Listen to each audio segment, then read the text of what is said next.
I'm walking up Binny and Shoes. It's just started pouring with rain. Not ideal. Still a nice night to be out. I'm not going to turn the camera around because the lens will just get covered in water. But when I got to the car park, it started to spit a bit. Looked at the rainfall radar on the Met Office. It's a really good tool. And yeah, I can see a few showers dotted about here and there, which weren't in the forecast. And now that, of course, that I'm nearly all the way up the hill, it started chucking it down with rain. Oh well, too bad. It seemed like a good moment to say something about motivation for climbing, for projects, for training, whatever. You don't need it. You don't need motivation. But the point I want to make is that although I'm pretty psyched for climbing and I'm still walking up this hill to go climbing, even though it's raining, doesn't mean that I'm motivated. So why don't you need motivation? Because motivation is really the result, not the cause, of an action. It may be kind of oversimplifying to say, but at a basic level I do think that that is true. That if you think that motivation must come first, followed by action, then maybe the cause and effect is the wrong way round, and that actually what you need is action, and motivation is what follows. And although I think it can work both ways at different times and for different people, I think broadly there's at least some truth to that. It may be at least true some of the time. Certainly the idea resonates with me anyway. In the last hour, when I've been on my way up to go climbing here, well, on my way up to go for a wet walk probably, the least motivated point I had was actually when I was in my house, when it was 5 o'clock, been working a long time, sat in front of a screen, starting to feel a bit tired, and it's like, oh, it'd be quite nice to just sit down, take a break from thinking and working. But I was like, well, I'd also like to go climbing. And of course, the desire to go climbing was stronger, so I'm going climbing. But that was the point where it took the maximum amount of effort to actually be motivated to get in the car, drive up here, and start walking, well, cycling up the hill. And then when I was cycling up the hill, as soon as I started to move, even though it was raining, I started to feel more motivated. That's the interesting bit. It doesn't really make sense that I should be more motivated now. If I was being rational, then right now would be the most sensible time to turn around, walk back home, maybe go on my board for a bit, even just do half an hour on the fingerboard, go and have some dinner, and go and maybe chill for a bit. But that's not what I'm going to do. I'm going to keep going up the hill. And you know, I am actually enjoying being on the hill, even though I'm wet, and even though in all likelihood I'm not going to be able to climb on the rock. And by the time I walk up this mountain, walk back down again, it's going to be too late to go on my board either. So from a practical point of view, my course of action here actually makes the least sense. However, I've sort of committed to the task already. I'm a long way up the hill, and I'm going to keep going up the hill because that's just the way tasks work. Usually if I start a task, I really want to finish it. And so starting is really the crux, not the actual doing. The motivation follows.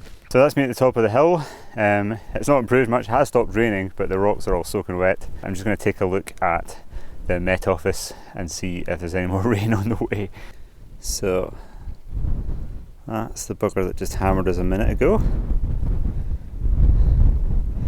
Let's see what's going to happen next. So 8, it's 7 just now. Looks like by 9 it'll have gone over. And then usually I finish by about 11. But that's 10, it's going to chuck it down big time. Damn it. So it looks like it's going to rain again in another hour. So I think this has been a pointless exercise. Let's walk back down the hill. Never mind.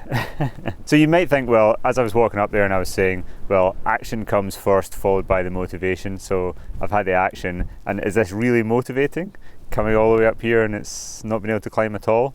Does that really work? And I say, yes, it does work, because it engages that mindset of like, I've got to do this.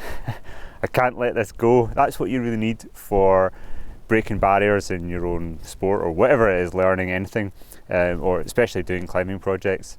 You need to have that thing of like, I must do this, I must do this. So if you get a wee setback, like coming up and it chucks it down with rain, you're like, it makes you angry. And that fierceness is what you need. So here's to that, and we'll walk off down the hill. Just as soon as I said I'll walk off down the hill, the crag has just kind of appeared out of the mist. The best view I'm going to get of it tonight, I think. And I think we'll definitely not be climbing this evening. The whole crag looks soaking.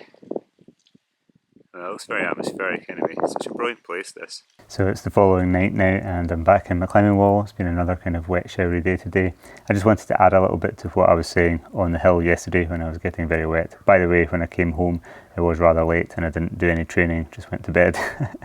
And I'm just doing some circuits this evening. Yesterday I was making the point that motivation is often downstream of actually just taking the action to start doing the thing, and then once you've started, the motivation follows from there.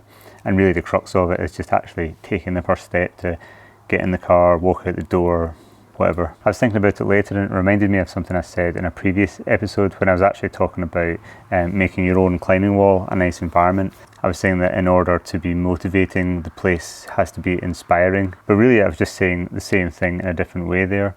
That the motivation comes downstream of the environment. That's the point, is that the environment that you put yourself in determines how you respond to it. If you're constantly having to use willpower and motivation to sort of swim against the tide of the environment you're in, then it becomes extremely difficult. And even for that person, it's not an optimal situation. It's far better to set the environment as far as you can so that you're swimming with the tide, if you like. And that's actually a core premise of my first book, 9 out of 10 Climbers, that if you set the environment to make things flow naturally, to swim with the tide, so to speak, then often improving at climbing isn't actually all that difficult. It happens automatically. It flows from the decisions you take upstream, and that can be the climbing wall you climb at, the people you climb with are really, really important, the place where you live, and are you around really inspiring things. In my previous vlog, I also made a point that I really like to have hard projects to hand to actually try. I really thrive off that. That gets me going, that gets me psyched for training. I do enjoy training, but training for no particular reason, although I enjoy it, I don't have the fire for it in the same way as when I do have a project that I'm actually training for. So having that upstream, setting the project, makes the downstream consequence, which is the training and effort and discipline, flow naturally from that, and I don't have to try. I almost have to try to hold myself back from overdoing it. And that's a really good place to be. So a few more circuits on the 15 degree board tonight, and maybe tomorrow we'll get some dry rock and Benincias, we'll see.